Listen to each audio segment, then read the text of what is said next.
प्यारे बच्चों, आज हम जिस टॉपिक पे चर्चा करने जा रहे हैं वह है निबंध लेखन के दौरान बरती जाने वाली सावधानी। क्लास 12th और 11th और 10th के बच्चों के लिए जो कल मैंने एक वीडियो शेयर किया था आपके साथ, जिसका टॉपिक का नाम था सुसंगठित निबंध की रचना कैसे करें। उसमें हमने आपको सुसंगठित निबंध की क्या विशेषताएं हैं, सुसंगठित निबंध कैसे लिखें और कुशल निबंध लेखक बनने के लिए कौन कौन से सूत्र हैं, इन बिंदुओं पे हमने कल चर्चा किया था। आज का जो हमारा टॉपिक है वह है निबंध लेखन के दौरान बरती जाने वाली सावधानियां। प्यारे बच्चों, आज जिस बिंदु पे मैं चर्चा करने जा रहा हूं वह है कि एक कुशल निबंध लेखक को निबंध लिखते समय निम्नलिखित सावधानियां बरतनी चाहिए। अर्थात एक कुशल निबंधकार को कौन कौन सी सावधानियां बरतनी चाहिए उसके बारे में हम चर्चा करने जा रहे हैं। मैं आपको बताते चलूं कि जो निबंधकार होते हैं, निबंध लिखने वाले जो होते हैं, अर्थात निबंध लिखने से पहले उनको निबंध किसी भी विषय पर लिखना हो तो उसके लिए यह आवश्यक है कि निबंध लिखते समय हमें जो लिखना है उसकी अच्छी जानकारी होनी चाहिए। अर्थात उस विषय वस्तु पे अच्छा लिखने के लिए अच्छी जानकारी का होना अति आवश्यक है। और जब निबंध लिखना हो तो इस बात का ध्यान रखना चाहिए कि जिस विषय वस्तु पे हमें गहन अध्ययन हो, जिस विषय वस्तु के बारे में हम ज़्यादा जानते हैं, उसी विषय वस्तु को, उसी विषय को हमें उसी पे निबंध लिखने से बेहतर अंक मिल सकते हैं। दूसरा, किसी भी निबंध का प्रारंभ विषय वस्तु का परिचय कराना चाहिए। अर्थात सबसे पहला जरूरी है निबंध के आरंभ में विषय वस्तु से परिचय कराना अति आवश्यक है। उसके उपरांत, उसके बाद आवश्यकता अनुसार जितना वर्णन कर सकें करें, फिर अंत में उपसंहार लिखना अति आवश्यक होता है। अर्थात उसके बाद हमें उपसंहार लिखना चाहिए। अगला बिंदु जो है उसमें क्या सावधानी रखनी चाहिए, वर्तनीय की दृष्टि से शुद्ध शब्दों का प्रयोग करना चाहिए तथा इसकी जो भी आवश्यक या जिस तरह से जो अशुद्धियां हैं उनकी बार बार पुनरावृत्ति नहीं होनी चाहिए और साथ ही साथ किसी भी अनावश्यक आवृत्ति से बचने की कोशिश करनी चाहिए। अगला जो है वह यह है कि वाक्य विन्यास ठीक रखना चाहिए। वाक्य विन्यास को हमेशा ध्यान रखते हुए विराम चिन्हों का प्रयोग उचित ढंग से करना चाहिए या विराम चिन्हों का प्रयोग करना चाहिए और जहां जिस विराम चिन्ह की आवश्यकता हो उसके सही ढंग से प्रयोग हो और विराम चिन्हों की सही जानकारी हो। अगला जो है वह यह है व्याकरण सम्मत स्पष्ट भाषा का प्रयोग करना चाहिए। जो भी आप प्रयोग करें वह व्याकरण सम्मत हो, भाषा का प्रयोग बेहतर हो और सुसंगठित हो। अगला है निबंध की भाषा शैली सीधी होनी चाहिए, सरल होनी चाहिए, सुबोध होनी चाहिए तथा विषय के अनुकूल रखनी चाहिए। मैंने आपको बताया कि निबंध की भाषा शैली सीधी होनी चाहिए, सरल होनी चाहिए, सुबोध होनी चाहिए और विषय के अनुकूल रखनी चाहिए। अगला जो बिंदु है वह यह है कि लंबे लंबे क्लिष्ट शब्दों का प्रयोग से यथासंभव बचना चाहिए। हमें लंबे लंबे क्लिष्ट, संस्कृत के क्लिष्ट शब्द या कुछ इस तरह के शब्दों से हमेशा बचने का प्रयास करना चाहिए। यथासंभव यह ध्यान रखना चाहिए कि हमें इन क्लिष्ट शब्दों के प्रयोग से बचकर ही कार्य निकालना चाहिए ताकि हमारा जो भाषा हो वह सरल हो, सुबोध हो और विषय के अनुकूल हो। क्योंकि इससे भाषा के प्रवाह में बाधा उत्पन्न हो जाती है। इसका रीजन क्या है कि जब क्लिष्ट शब्द होगा तो भाषा का जो प्रवाह होगा उसमें थोड़ा सा आपका प्रवाह में विघ्न पहुंचेगा, रुकावट पहुंचेगा और इससे निबंध की अस्वाभाविक लगने लगेगा, निबंध थोड़ा अजीब सा लगने लगेगा। अगला जो ध्यान रखने वाली बातें हैं वह यह है कि निबंध का आकार न तो बहुत छोटा हो और न ही बहुत लंबा हो। ऐसा न हो कि निबंध आप एक ही पेज में, एक ही पन्ने में 10 ही लाइन में खत्म कर दिए और ऐसा भी नहीं हो कि आपने 20 पेज तक निबंध ही लिखते रह गए, ऐसा भी नहीं होना।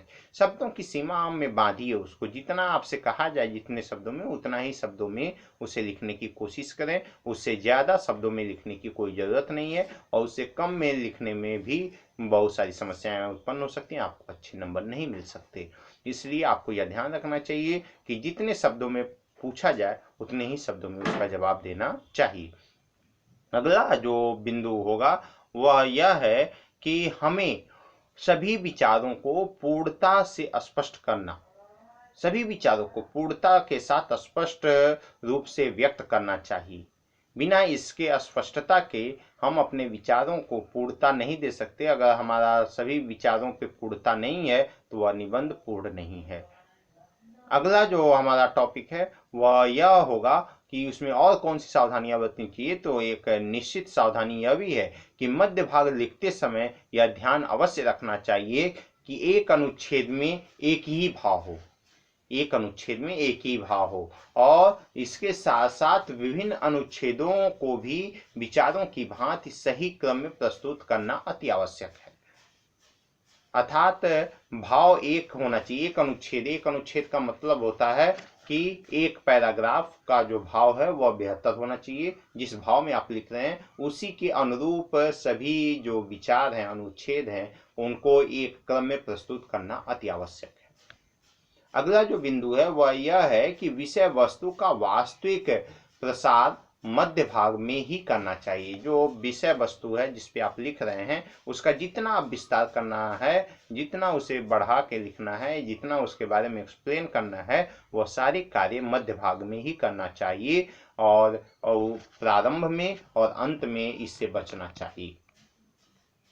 निबंध का सारांश उपसंहार में ही लिखना चाहिए। निबंध का जो भी सारांश है, जो भी उसका मूल रहस्य निकलता है, जो भी क्रीम निकलता है, वह उपसंहार में लिखना चाहिए।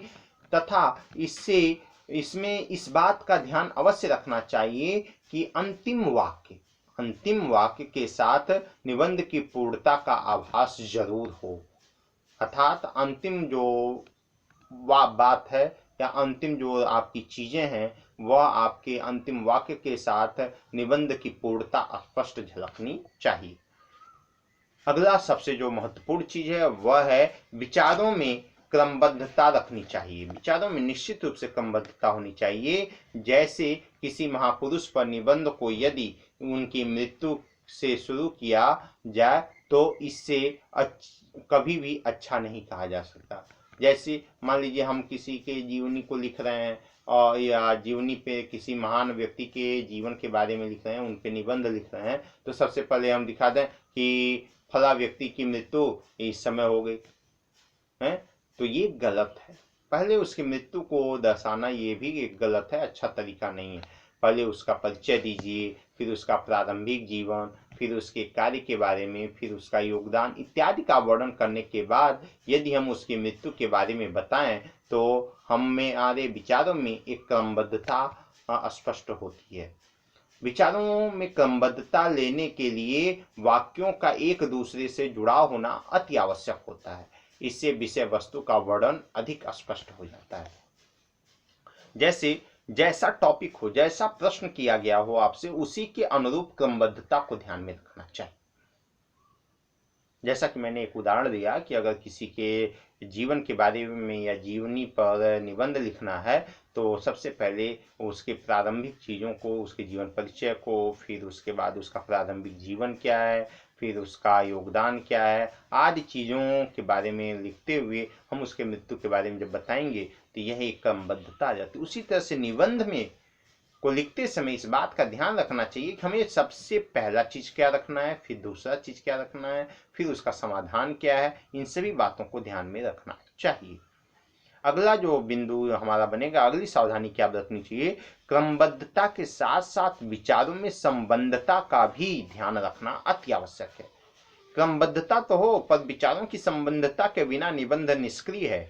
निबंध का जो स्वरूप है वह बिगड़ा हुआ है। इसलिए आपको इस बात का ध्यान रखना चाहिए कि क्रमबद्धता के साथ साथ विचारों की संबद्धता को भी ध्यान में रखना अति आवश्यक है। विषयांतर में निबंध का सबसे बड़ा दोष माना जाता है माना जाता है। क्यों? क्योंकि अगर निबंध लिखते समय सदा विषय केंद्रित रहना चाहिए। अगर ऐसा नहीं है तो यह आज के युग में निबंध की सबसे बड़ी दोष कह सकते हैं या सबसे बड़ा दोष मान सकते हैं। कोई निबंध जितना सारगर्भित होगा वह पाठक उतना ही ज्यादा उससे अधिक प्रभावित होगा और उतना ही अधिक प्रभाव पड़ेगा। विषय के अनावश्यक विस्तार से निबंध न केवल बोझिल हो जाता है बल्कि पाठक की रुचियां भी कम हो जाती हैं और पाठक इन चीजों को ध्यान से नहीं पढ़ता है। प्यारे बच्चों, मैंने आपको एक सुसंगठित निबंध की रचना कैसे करें, 2 पार्ट में मैंने इसको पूरा एक्सप्लेन किया। जैसा कि मैंने आपको बताया कि एक सुसंगठित निबंध के लिए सबसे ज़्यादा जो आवश्यक चीज़ें हैं उन सभी चीज़ों पे मैंने चर्चा किया, आपसे उस पे वर्णन किया। मैं आपको ये बताते चलूं कि अगर आप हमारे इन सभी बातों को ध्यान में रखते हैं तो निश्चित रूप से आप एक अच्छे निबंध लेखन कर सकेंगे, एक अच्छे निबंधकार के रूप में उभर सकेंगे, अपनी योग्यता और प्रतिभा को का समाज में इस्तेमाल कर सकेंगे। क्योंकि सबसे ज़्यादा जो ज़रूरी चीज़ है, हमने उन सभी बिंदुओं को क्रमशः पॉइंट वाइज एक एक करके मैंने एक्सप्लेन कर दिया है। मुझे उम्मीद है कि आप इन सभी बातों को ध्यान में रखेंगे और अब जो मेरा अगला वीडियो बनेगा वह अलग अलग विषयों पे निबंध की रचनाएं होंगी, अलग अलग विषयों पे तर्क होगा, अलग अलग विषयों के साथ निबंध को प्रस्तुत करेंगे और विभिन्न विषयों पे जो परीक्षा के लिए बहुत ही उपयोगी हैं, जो कई सालों से पूछे जा रहे हैं, उन सभी विषयों पे निबंध पे हम चर्चा करेंगे। जैसा कि मैंने आपको बताया कि निबंध को कैसे करना चाहिए, निबंध को कैसे लिखना चाहिए, इन सभी बातों पे मैंने चर्चा किया।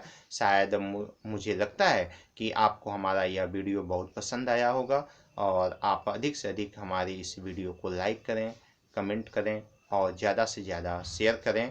आज के लिए इतना ही। बहुत बहुत धन्यवाद।